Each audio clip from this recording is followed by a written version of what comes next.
২০২৬-২৭ সালের প্রস্তাবিত বাজেটকে জনবান্ধব বর্ণনা করে প্রধানমন্ত্রী তারেক রহমান বলেছেন, দেশে অর্থনৈতিক সংকট আছে, তবে এ অর্থ বছরের বাজেট প্রস্তাবে জনগণের সামনে আশার আলো তুলে ধরা গেছে। যে কোনো মূল্যে তিস্তা ব্যারেজ মহাপরিকল্পনা বাস্তবায়ন করবে সরকার, এ কথাও সংসদে জানান প্রধানমন্ত্রী তারেক রহমান।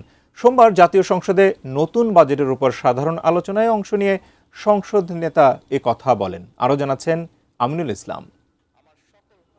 সংসদ সদস্য সহকর্মীবৃন্দকে ধন্যবাদ জানাতে চাই।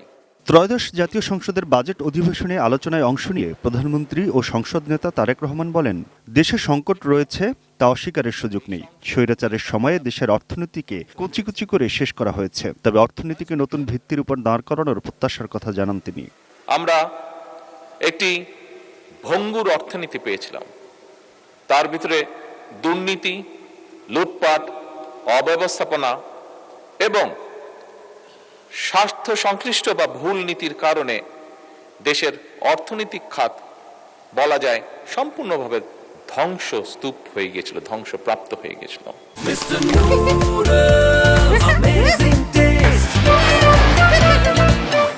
তারেক রহমান বলেন, এই বাজেটে সরকারের সবচেয়ে গুরুত্বপূর্ণ লক্ষ্য বিনিয়োগ, উৎপাদন ও কর্মসংস্থানের চাকা সচল ও বেগবান করা। বাস্তব প্রয়োজনীয়তায় বাজেট বড় দিতে হয়েছে বলেও জানান প্রধানমন্ত্রী। রাজনৈতিক সদিচ্ছা এবং কার্যকর নীতির মাধ্যমেই আমরা যে সংকট, এই সংকটকে আমরা সফলভাবে মোকাবেলা করতে চাই। মাননীয় স্পিকার, বাস্তব প্রয়োজনীয়তা অনুযায়ী বাজেট বড়ই দিতে হয়েছে।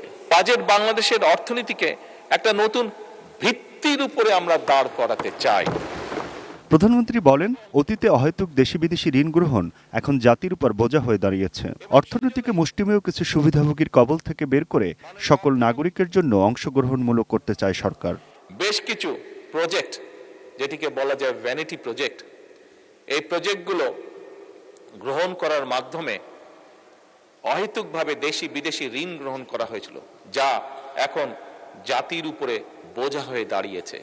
সংকটকে আমরা অজুহাত বানাতে চাই না।